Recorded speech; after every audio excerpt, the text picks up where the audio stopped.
Është më mirë të nisish me rrogën e vogël, edhe pastaj të rritet rroga ose të rriten përgjegjësitë edhe ta ndrosh vendin e punës dikun për rrogë më të mirë, apo veç të rish shtëpi pa punë. Shife, jo, pa punu, po puno Unë e di pa përgjigje. pagesë. Po, luaj derën nëse duhet.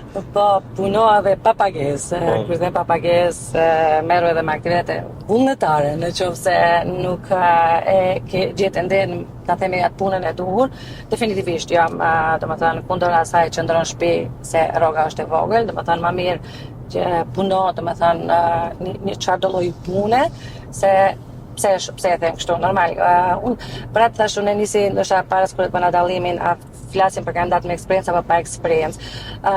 Sugjerimi im, domethënë primar, domethënë ndaj kandidatëve pa eksperiencë është që mos ta mendojnë që duhet kryen studimet edhe unë do nisi të kërkoj punë. Kërkimi i punës fillon shumë herët, unë mendoj. Ose angazhimi në për aktivitete, se mos ta them edhe si punë konkrete, se të merresh me një organizatë qeveritare, me një event, domethënë me aktivitete si internship, aktivitete studentore, domethënë me Të imponohesh në marrësh vend. pjesë në një debat, në çfarë do lloj aktiviteti, unë mendoj që ajo ta jep një lloj eksperience. Dhe ajo jo që vetëm të ndihmon, domethënë para ta themi punëdhënësit, por ndihmon edhe ty që ta dish se çka do dush, domethënë çka do të arrish edhe kush je ti realisht.